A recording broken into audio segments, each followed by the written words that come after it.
Pardon the interruption, but I'm Mike Wilbon. The sports Emmys are tonight, Tony. Don't you think we're going to win? I am Tony Kornheiser. It's an honor just to be nominated alongside such great shows that we're better than. That's not very gracious. No, but it's very exhibiting true. Sportsmanship? No, but we're it's supposed to say nice things, platitudes about our comrades, our peers. We're not going to win. Oh. We never win. We won once. We got lucky. What is this? We won one time. This show's good. This show's better. Welcome to PTI, boys and girls. In today's episode, LeBron James blames himself. Blake Griffin plays a mean point guard. And James Dolan hires Isiah Thomas again. But we begin today with the news that Manny Pacquiao will undergo shoulder surgery and will be out 9 to 12 months. To which Floyd Mayweather texted Stephen A. Smith, quote, "I will fight him in a year after his surgery," unquote. The swirl right now is that Pacquiao had a bum shoulder in training camp and decided to fight through it. Wilbon, do you believe this injury affected the fight, and should it lead to a rematch? I don't want to see a rematch. I don't believe Manny Pacquiao with two good arms.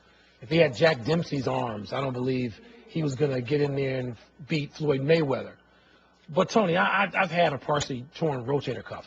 I can't even reach up and turn out the light on the lamp. I know how painful it is and what it restricts you from doing. So I'm not going to say it didn't affect the fight, because Manny Pacquiao, forget getting hit on it or having it pulled. You can't execute anything. You can't swing and you can't punch. So maybe it did.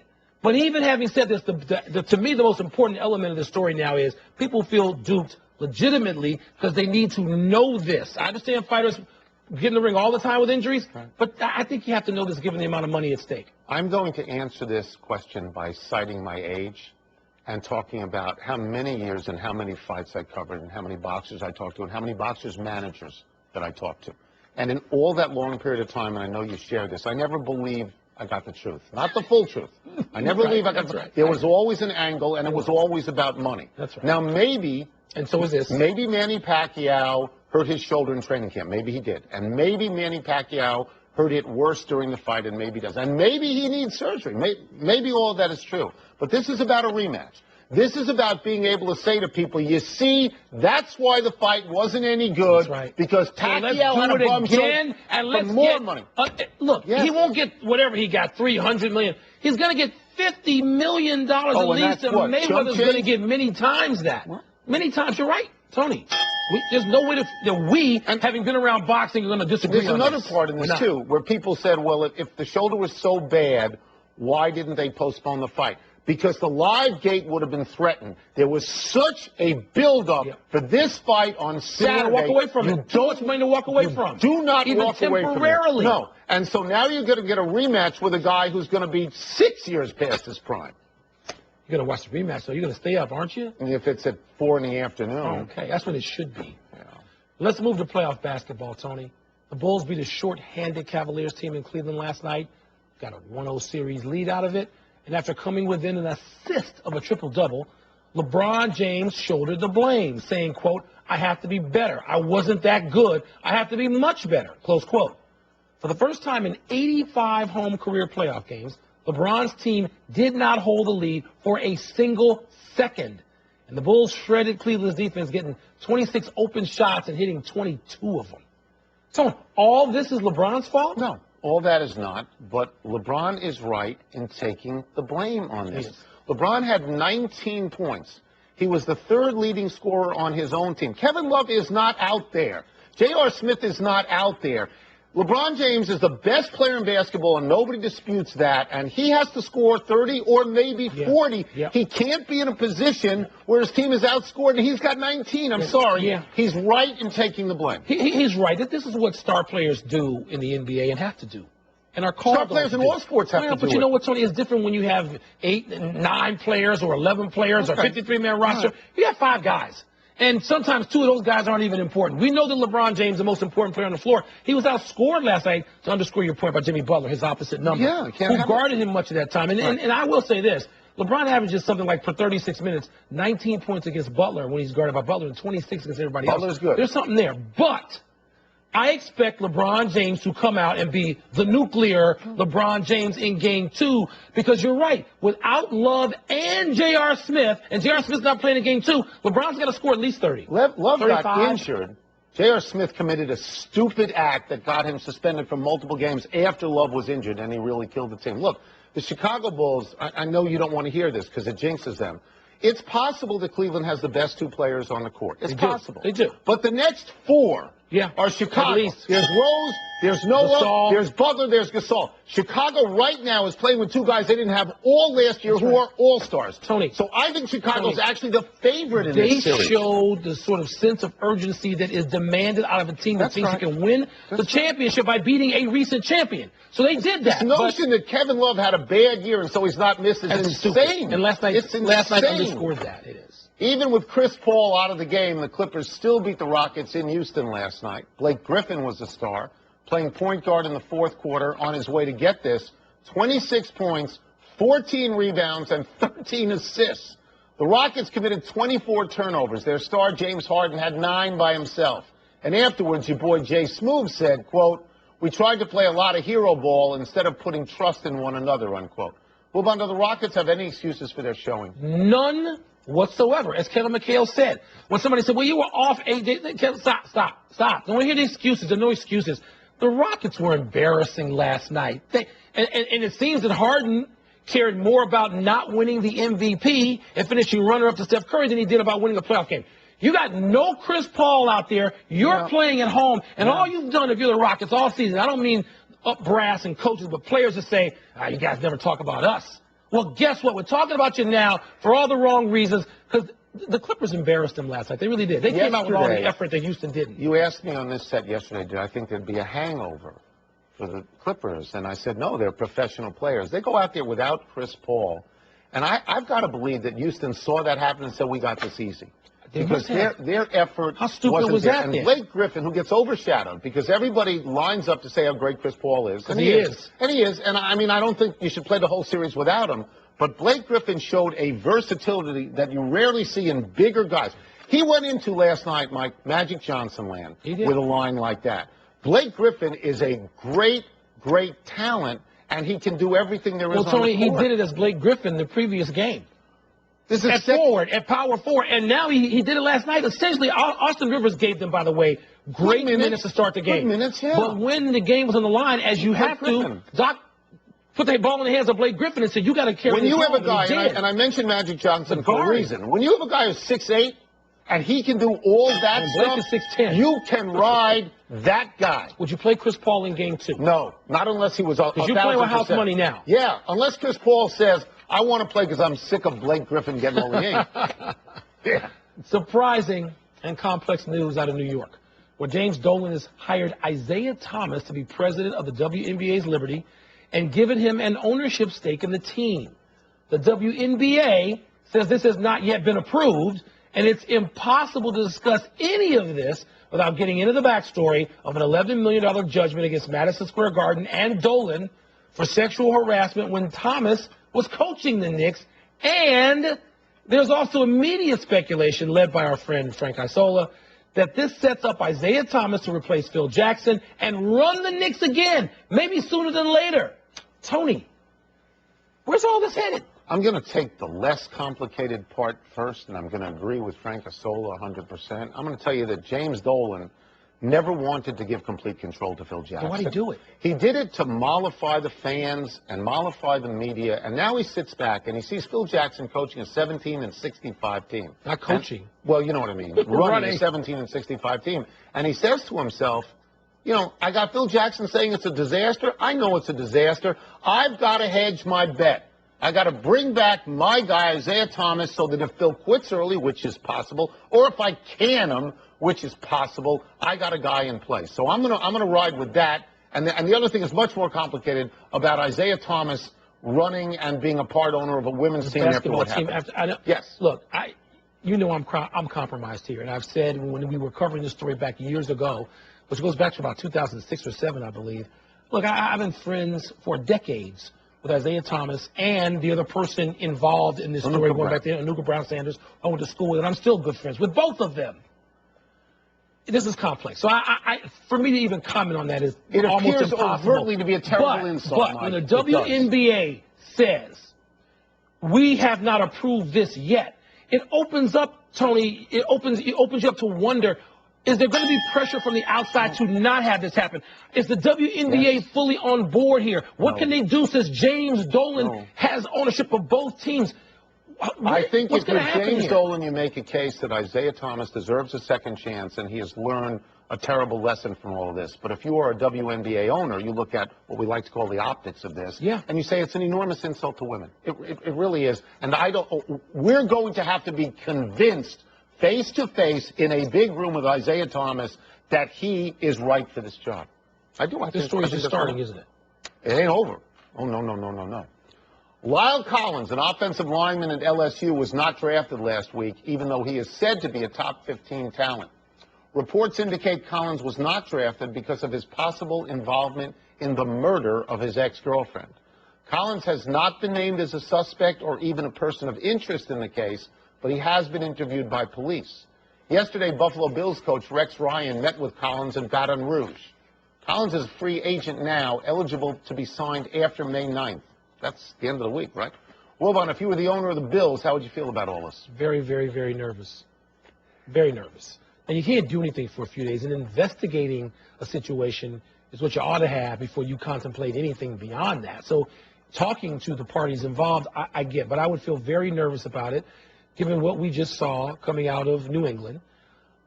And, Tony, I'd have to have investigators I really and truly trust, deep investigators, distinguished investigators, go in and tell me everything I need to know about this. And even then, if I was the owner, I'd probably say it's not worth the risk. This is another complicated story today where we seem to have a lot of them.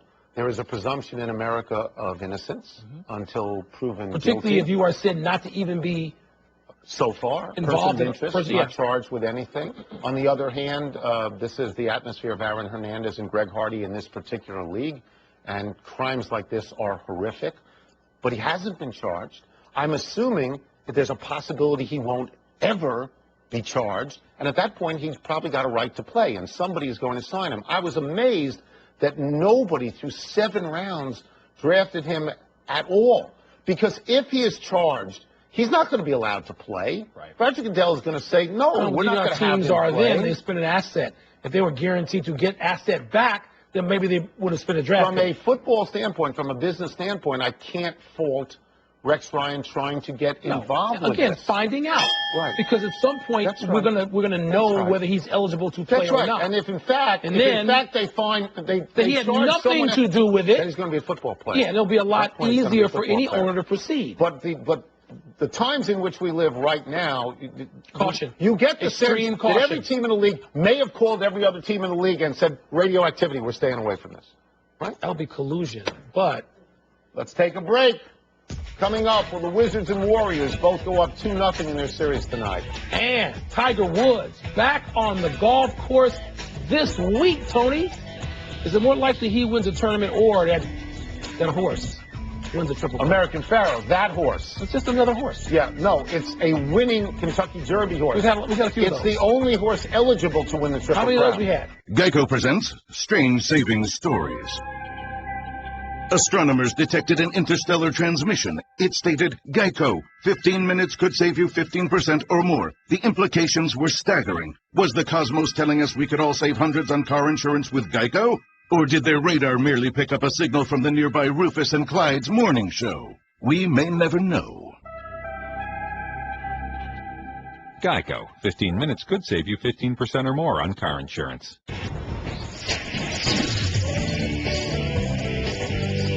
In honor of National Teacher Appreciation Day, and my son is a teacher, it's time to school Wilbon and toss up.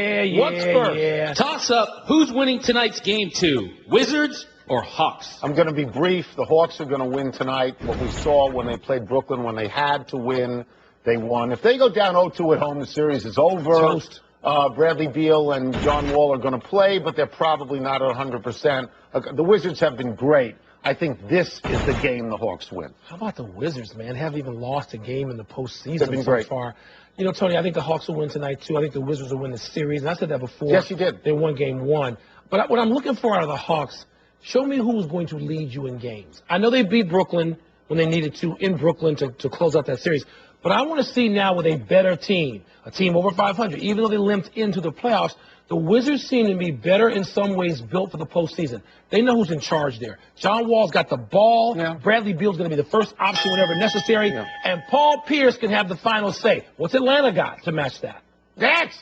Toss-up, who would you rather see win tonight, the Grizzlies or the Warriors? Without hesitation, easy for me to say, I will say Golden State. Really? We're looking at a team that may be a great team. I have nothing against Memphis whatsoever. But you can't go faux if you start losing in the second round. That's right. And they are that good. When I watch them, I don't know about you, they look liquid out there, like they're being poured from a bottle. They are so much fun to watch. Must see TV. And for me, I want to see them win everything. Yeah, I want to see long, interesting series with some tussle and some contention and some combativeness, and you don't get that if it's 2-0 and then 3-0 and then 4-4-4. Right. With all due respect to the great Moses, who we both Right. love. I want to see a long series, and Mike Conley's going to be out on the court. I don't know how he can be effective, Tony. If you've seen his face and what he's got inside after the surgery, it's a mess, and Memphis is not the team they were early in the season when they looked like the perfect, formidable foe for Golden State. I don't know who's going to win, but I want to see him win the game, make a series. Next. Toss-up, what's more likely, Tiger wins the tournament or American Pharaoh wins the Triple Crown? Now, we got to do a little bit of math here because this can end at the latest on Saturday, June 6th. That's the Belmont, the full classic 1.5 mile distance. So Tiger's either going to have to win the Players this week or Jack Nicklaus's tournament, because those are the only two tournaments he has on his schedule. He wins one of those all the time. Maybe. And won the Players in 2013. He's only got 2 shots. I'm going to take American Pharaoh, even though no horse has won a Triple Crown in the last 36 years, because American Pharaoh didn't just bust up with his girlfriend. Okay, there's no residual effect By the on way, that. one of the reasons why Tiger's about to go on a tear. You know, I was down the dumps for a while about Tiger, and now I'm feeling good. Because he has no girlfriend. He's a man. He got time to obsess He says he over hasn't his game. slept in 3 Let me days. just mention to you some names. Ali Sheba, California Chrome, Smarty Jones, Sunday Silence, Big Brown, Yeah. Spectacular Bid, Snappy Funny Jones. Side. All of these horses. I understand. I said all these, that. These horses, did you go I get crazy that. over I get that. drool running out of your mouth? And they don't do jack. Your boy They don't hasn't anything. slept in 3 days. Good. You like That's that? a good sign. Really? Like you. Next. Toss-up, last one. Better middle name for Willie Cauley-Stein, Dermond or Trill? Drummond is his given name. He has changed his name legally to Trill. Trill is a Jay Billis word. It's a combination of true and real, so it should be Trill. It's in vogue right now, but let's go back about 40 years to when Groovy and Far Out were in vogue. If you had named yourself Groovy or Far Out, you would look like an idiot now. People did so stuff I would like take that. Drummond. And they named their kids like Apple and stuff like that. They were That's hippies. stupid. Hippies. Stupid. First of all, I don't understand this. I don't care what anybody's middle name is. Who cares? Who Michael knows Ray anybody's- Wilbon? What if you were I Michael like Trill Wilbon? Trill. I'd be calling myself the Trillster. I just want to see Willie Cauley-Stein play. I don't care what his name is. You'd be Trillbon I want to at see that what he's point. like at the next level, Right. okay? And Billis won't The even be question talking about him. is it Drummond or Trill? Name, That's middle it. name. You all saw it. That had to hurt him. That was awful. Heard me talk Let's about that take one last topic. break, but still to come. What does Johnny Manziel's change of residence say about him? John Calipari says he took a risk this season. He never hopes to take again.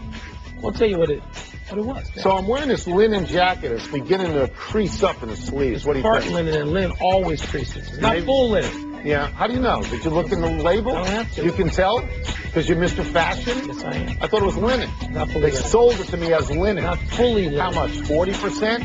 ESPN Radio. With the action on the court, the diamond, or the gridiron, Comes alive.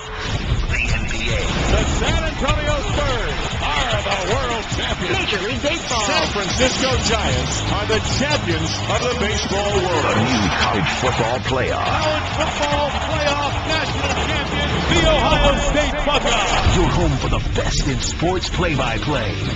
ESPN Radio. Happy time, people. Happy 25th birthday, Hannah Davis. She is the Sports Illustrated swimsuit cover girl. She is the Hannah of Hannah and Her Horse. a DirecTV ad That's campaign. all you need to know right there. And she is also the leader in the clubhouse to become the first Mrs. Derek Jeter. Sure about that? Wilbon, you know her, right? No. I met her with Derek Jeter All-Star Weekend. She's delightful, of course. The Players Tribune. What Derek Jeter has done with that, that's brilliant, Tony. Who cares? Look I at care. her. Stop. About Derek Jeter. Happy anniversary, LeBron. On this day 2 years ago, you won your 4th MVP in a 5-year span.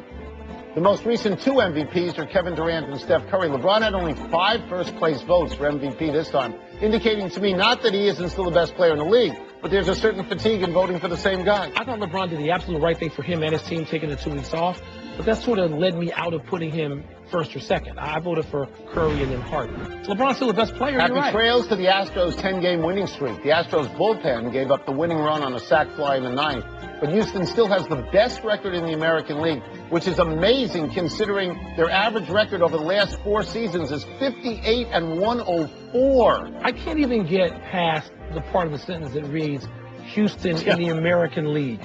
Seriously? I know. 2 corrections. Yesterday, Wilbon said no one watched the Kentucky Derby. No buzz. Actually, 16 million people watched. And second, this jacket is 100% linen. In your face, Mr. Fashion. Let's go to the big finish. Cardinals tight end John Carlson retired at the age of 30. He didn't say why. Your thoughts? Had at least 3 concussions in the NFL, 2 of their head injuries at Notre Dame. That's a lot, even at 30. Particularly at 30. Johnny Manziel has moved from an apartment downtown in Cleveland to a suburban golf course community. What does that mean? The easy answer is he likes golf. The correct answer is you got to get out of downtown because you get in trouble in downtown. John Calipari says he will never use a platoon system again. Does that surprise you? No, we stopped using it late in this past season, so no. The ice was removed from Nassau County Coliseum for the final time. You okay? How you feeling? No, I'm feeling awful. I was there when that thing was built. I remember Rick Barry as a net, Julius Erving as a net, the Mike Bossy, Brian Trottier, pot band teams of the island. 4-time Stanley Come Cup on, winners. I love that place. Last one, the Blackhawks and Ducks, who go up 3-0 in their series tonight. Will they? Nah. Wild and Flames win. And the Flames winning would be a big deal.